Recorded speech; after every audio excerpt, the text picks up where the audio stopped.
Bon salut, du coup on va se retrouver pour une nouvelle vidéo, ça va être de l'installation solaire. Je crois que je ne sais même pas combien de temps ça fait que je devais faire ça en fait. Donc là, c'est simple, dans la vidéo je suis en 2,5 mm² sur le tableau. Sur le compteur DC solaire, enfin plutôt la protection qui est en haut. Le coffret DC, on va dire. Et en fait, là il faut que j'installe ça qui date il y a longtemps. Et en fait pour faire la liaison, bah, j'ai pris du plus et du moins il y a longtemps. Et ça c'était du 4 mm² normalement. Je vais quand même vérifier. Mais en gros, c'était vraiment de sorte que ça ne chauffe pas. C'est du 6 mm². Et là, à l'arrivée, bah, elle est en 4 mm². Donc j'ai pris de la sécurité, je me suis dit ça, jamais ça ne chauffera. Donc voilà. Donc là, en gros, je vais enlever ces deux bidouillages là de l'époque. Et puis après, bah, je pourrais remettre le cache. Puis là aussi, après, ça sera plutôt un projet de terre. Mais bon, ça encore, ça va. Enfin, en ce moment, ça aurait été utile parce qu'il y avait pas mal de foudre, tout ça. Donc c'est là que c'est très utile de relier la terre au parafoudre. Donc voilà, et la terre, c'est déjà fait en fait. Il y a la liaison de terre qui est là, et après tu peux le redistribuer n'importe où. Bon, on va passer au sérieux, du coup je vais couper le MC4, mâle-femelle, il me reste 3 à couper, et puis directement je vais installer tout ça. Et bien sûr le truc qui fait dégueulasse, bah, c'est tous les trucs dominos, c'était du provisoire. Mais bon, après, ça n'empêche pas de faire tirer du 1000 ou 2000 watts dedans. Bon, après 2000 watts, ça craint quand même. Mais en l'occurrence, ça chauffe. Donc c'est vraiment pas un truc à faire. Après, moi, je suis pas là à tirer fort. Mais là, on arrive en septembre. Là, le chauffage électrique, ça va tirer. Là, on va commencer à tirer sur du sérieux. Donc là, je sais que l'installation, elle est vraiment au paquet pour septembre. Il n'y a pas de problème. Le chauffage électrique, tu peux y aller. Hein. Tu peux y aller, il n'y a pas de problème. Mais là, ça va être important parce que là on va tirer vraiment sur les panneaux. Là, on va tirer vraiment du watt. Vu les temps qui vont être un peu moins forts, on va quand même produire l'électricité beaucoup quand même, là, cette fois-ci. Donc c'est parti, tout est découpé comme on peut le voir. Donc là on va se méfier, on va couper. Après, il y a un truc que j'ai dû me foirer, c'est qu'en fait, tu vois le fil plus, donc le rouge, et ben en fait il est beaucoup plus long. Il y a même quelques brins de fil qu'on sauté, donc bon, ça fera peut-être allez, du 5,5 mm², voire du 5 mm². Mais c'est énorme, hein, c'est déjà énorme, c'est ce qu'il y a de plus gros pour les panneaux solaires. Donc là-dedans, tu fais passer je ne sais pas combien de watts. Enfin, de toute façon, là-dedans, tu es sûr de faire passer plus de 3000 watts sans problème. Donc là, tac, coup de coupure. En premier, ce que je vais faire, c'est de faire passer ça. Et pour pas se faire avoir, en fait, il faut toujours mettre ce petit capuchon à la con. Donc là, coupure, ok, super. On fait passer nos deux fils dedans. Donc ça, de base, c'est super mal fait parce que ça, c'est fait exprès pour un fil. Et en plus, en 6 mm², c'est limite, ça loge même pas en plus. Bah, ce qui est bien, c'est que ça s'échappe même pas. Mais bon, ça normalement, ça n'a rien à foutre en fait pour mettre deux fils, donc bon, c'est un peu mal fait. De base, c'est prévu pour faire passer deux fils, bon bah pas du tout, hein, parce que ça, si tu veux le mettre en extérieur, tu mets deux fils, c'est plus du tout étanche. Il faut juste mettre un fil, donc c'est ça que j'ai pas compris. Bon, du coup, tout est bien câblé, donc là, il faut bien les mettre en place. Et je vais prendre de la marche pour ne pas me faire avoir. Donc là, on ne produit plus d'électricité. Bon, attention. On est presque le 1er septembre que, bah, de toute façon, je surproduis, j'en ai rien à foutre, j'ai tout ce qu'il faut. Il n'y a pas un moment où la batterie elle est déchargée, puis de toute façon, je consomme pas grand chose, malheureusement aussi, il y a cette raison-là. Donc, c'est parti, on va couper ça. Ah, ça va me faire plaisir de dégager ce truc de merde. Ah oui, c'est vrai qu'il y avait le joint aussi là. Voilà, tac. Bon, pour pas faire de court-circuit dans carte électronique, tout ça, je dégage directement tous les fils en fait, c'est-à-dire le plus et le moins. Donc là c'est trop gros. Heureusement que j'ai pris le tournevis d'ailleurs. Voilà. Ah, quel plaisir que ça saute ça. Ça me fait plaisir. Bon, bah il n'y a plus qu'à récupérer toute cette merde de domino. Bon, c'est moi l'artiste, hein, mais bon, c'est provisoire, hein, de toute façon, voilà. C'est juste pour se démerder à l'époque. Hein. Maintenant, bah faut passer à autre chose. Puis c'est un truc que j'avais prévu depuis presque un an, ça se trouve. Ouais, je vais faire passer mon tournevis plat. Ah, c'est bon. Donc là, faut pas que je merde parce qu'il y a un joint qui est fait exprès. Voilà. Donc là, faire gaffe parce qu'il y a toujours de l'électricité, enfin du courant continu qui passe. Ça reste tout de même dangereux. Ok, voilà. Là, il n'y a aucun risque une fois que les deux sont déconnectés. Bon, on va passer aux choses sérieuses, il faut l'autre, puis ça va faire plus propre parce que je suis censé mettre des colliers plus tard. Le plus important, c'est surtout de relier le 6 mm² ici. C'est ça qui est important dans la vidéo surtout.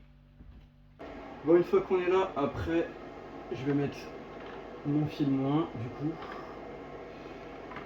Donc là, ce qui est pas facile, c'est que on est quand même en 6 mm², ça force comparé aux 4 mm². Et là, le truc, c'est pas d'effilocher, c'est vraiment de serrer très fort, bien dévisser sa visserie. Voilà, je le vois, là, il était pas bon du tout. J'ai pas préparé ça d'avance. Voilà, bien le foutre dedans, bien prendre son temps. Parce qu'une mauvaise connexion, c'est une surchauffe. Et ça peut brûler, hein, donc attention. Voilà, une fois qu'il prend un peu, il n'y a aucun risque. Et là, c'est vraiment de forcer. Pas rigoler avec le forçage, faut y aller. Hein. Je peux pas plus. Voilà, on vérifie quand même, on sait jamais. Voilà, tac. Vérifier que c'est déconnecté. Ok, super. Je sais même pas si ça va y aller, de toute façon, ça. Bon, de toute façon, on n'est pas en extérieur, après, je vais vous dire, on s'en fout.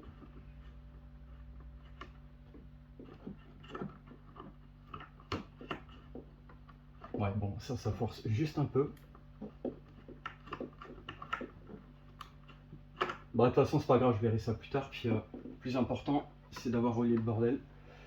Enfin, le câblage. Donc là, je vais passer en fil plus du coup, parce que c'est le premier qui arrive.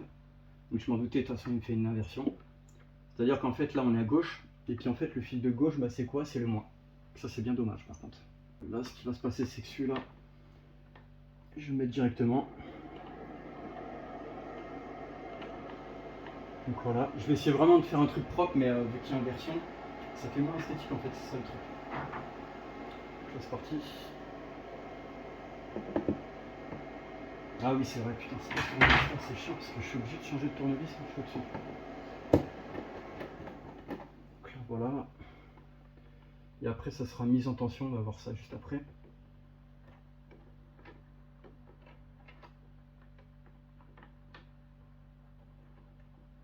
Donc voilà, bien le mettre au fond, bien dénuder, super important. Bien écraser le fil surtout dedans. Et pas abîmer les vis parce que ça c'est unique. Hein. Une fois qu'il y a une vis abîmée, tu peux aller te faire foutre quoi, c'est foutu. Ok, nickel. Je revérifie. Ok, nickel. On va enchaîner sur l'autre du coup. Donc on vérifie que notre câblage il est bien mis comme il faut. Voilà. Tac. On fait comme ça. Puis là voilà, celui-là on voit bien, pour l'esthétique ça fait moins propre en fait, c'est juste qu'il est un peu plus long, mais rien de méchant. Donc là j'ai un peu merdé parce qu'il fallait faire ça avant. Voilà.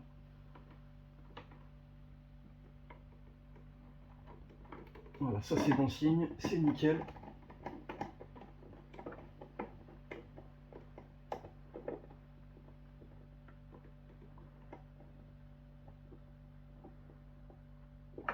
Donc là on vérifie, ok.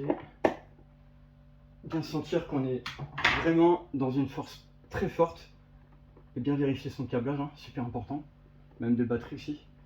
Et voilà, et après bah là il aurait fallu dénuder un peu plus. Bon ça je le ferai plus tard, hein. Donc ah putain ouais ça fait plus propre. Hein. Oh mon dieu. J'ai même plus qu'un bout de goulotte, mais bon ça c'est pas important. Bon bah super. Là du coup on a le câblage actuellement qui est mis, donc c'est super. Je suis content. Voilà, puis ça fera de la récup, voilà. Ah bah le bidouillage au bout d'un moment, quand c'est dangereux, bah faut arrêter. Puis de toute façon là en hiver je suis censé, peut-être même en septembre, parce que là j'ai les 2 vacances qui vont arriver, là demain je suis en vacances 2 semaines. Parce que ça fait 3 mois que je n'ai rien touché en congé, en vacances, rien du tout. Et tous les autres ils ont eu 3-5 semaines, ils ont tous posé je sais pas combien. Moi zéro que dalle, parce qu'il y avait trop de monde en vacances, du coup je pouvais pas.